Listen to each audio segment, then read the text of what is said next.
the College of St. Benilde Blazers were in danger of having a great preseason campaign, and on that important Thursday, June 28, a great performance go to waste as the UP Fighting Maroons threatened to escape with a victory and advance to the Filoil semi-final round.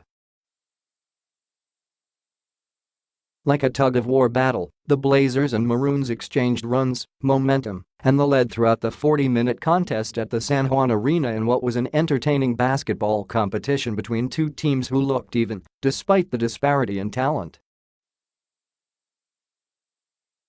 Before the Filoil tournament started in April, it was difficult to blame anyone who would have thought that UP was on another level compared to CSB. After all, the Maroons tout a roster that includes one of the UAAP's most lethal scorers, Desiderio, the reigning UP Rookie of the Year, Juan Gomez De Liaño, super foreign student athlete, Akhuetie, and a bunch of other notable recruits. The Blazers? They were coming off a 4-win, 14-loss campaign in the first year of the Tang era in 2017, which followed a 2016 season where the team won only once in 18 games. While UP had elevated itself to pseudo-championship contenders in its collegiate league, it was safe to assume the Blazers were still finding their footing in theirs. So with the Maroons ahead by 74-73, with under 20 seconds to go, all signs pointed to UP holding off a pesky CSB team which, incredibly, went 7-1 in the elimination round of the tournament. What happened next was even more surprising. As the bigger, 6'7" Akhuetie attempted a shot in the paint to essentially seal the contest, 5'8" sophomore Unique Nabo blocked his attempt from behind and then raced down the court to score in transition, giving St. Benilde led. UP, which then had costly turnovers to seal its fate, never bounced back. A few minutes later, CSB was celebrating an advancement to the Final Four of the Filoil tourney, something not even its big brother DLSU could do, while the Maroons were left licking their wounds and preparing earlier than anticipated for the UAAP season. "I just hope we continue moving forward with that and that kind of mindset and positivity," Tang said after the game. "Character and attitude goes all throughout this season. For as tremendous as CSB's performance was against UP and all throughout this offseason, what was even more noteworthy was the tranquility of the coaching staff, an important factor that helped the Blazers reach as far as they did. The benches of both St. Benilde and UP provided a stark contrast in emotional reactions. While Maroons assistant coach Ricky Dandon, Coach Bo Parasol was out of town, stomped his feet and screamed not safe for work language at even the forgivable mistakes by his players, Tang, plus assistant coaches Charles Q and Ollie Peak, were calm and relaxed after each Blazers possession, even the ones which ended in careless turnovers. "We have to accept for a fact that we're all humans, we're going to commit mistakes," Tang explained after the game. "What's very important is what you do right after that mistake." He added, "That's the more mental thing that we try to approach our guys with, that you got to recover right away, that you've got to forget about the mistakes and move on. I guess you can see it by observing us from the outside." When Tang took over the CSB program before the 2017 NCAA season, he preached patience with developing a winning culture. He knew back then that the guys on the team had grown accustomed to losing habits, and changing that wouldn't be something that happened overnight.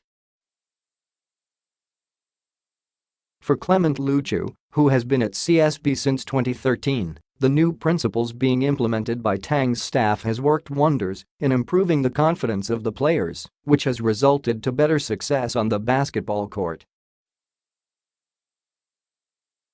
"The thing is, we learn to play through our mistakes," he said after scoring 16 points and grabbing 7 rebounds versus UP.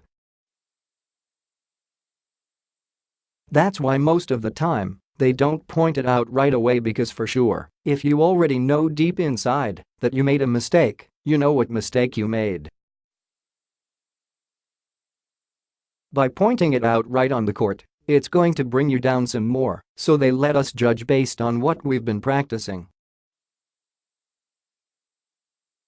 According to Tang, I'm not really sure if that's the kind of mindset that really motivates them or settles them down, but I would say that it's something different maybe, in a way, from their previous seasons, and I think right now they're responding to what the call is.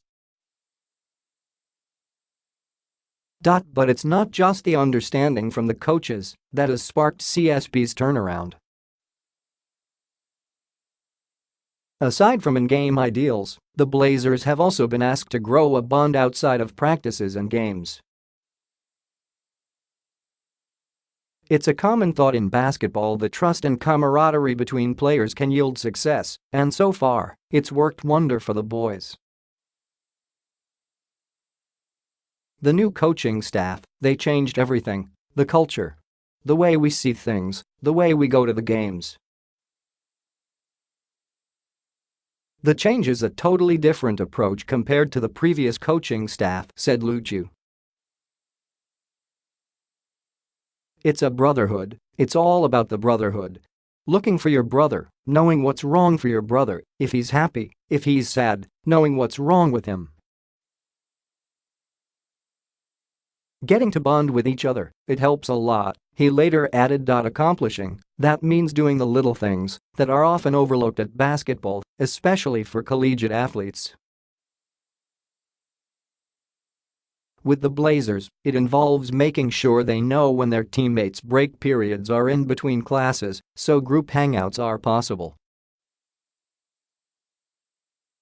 It means providing a few motivational words when one is down after a bad mistake, either in hoops or school.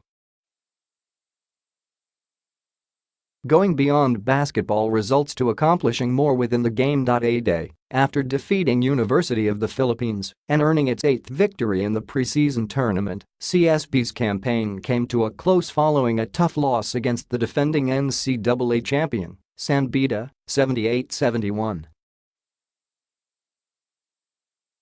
The Red Lions, who have won the past 2 NCAA titles and 7 championships in the past 8 years, couldn't easily put away the young, rising Blazers in what may have been a preview of one of the collegiate league's next great rivalries. Even just the mere though of that, after realizing where CSB was in the NCAA's echelon just 2 years ago, is astounding. Definitely I'm happy with where we are, said Tang. Of course, I believe there can still be room for improvement, but coming from where we were last year and this year, there's a huge jump already in terms of how we are playing. Getting here wasn't easy. Players from the old era were cut, much to their dismay, but necessarily in order to bring in players who were dedicated to fulfilling the new regime's ideals. Furthermore, Tang and his staff allowed the guys on the team to participate in game planning and coaches' meetings during practice sessions, an uncommon thing for collegiate basketball programs. But doing so was critical to promote what the coaching staff wanted out of its boys, to develop a brotherhood. After all, leaders must practice what they preach. It was a lot of corrections, a lot of explanations and discussions, Tang said about the beginning of their journey. A lot of debate as well from the coaches here and there that the players see. I think that's one thing, we let them see, unlike other coaches already prepare before they come in, we let them see that we also try to debate on things just on what we want to do. I think in a way, it makes them feel like a team because they can feel the involvement in the planning stage. When you learn about everything that's taken place with the CSB basketball program in the past 2 years, it's easier to understand why suddenly the Blazers are on the horizon to change the landscape of the NCAA. They've put in the work both on and off the court, and they've given everyone a preview of what they can accomplish. "For sure, we'll give our all," said Luchu. "We'll go down there, the NCAA, and work our asses off and see where it brings us."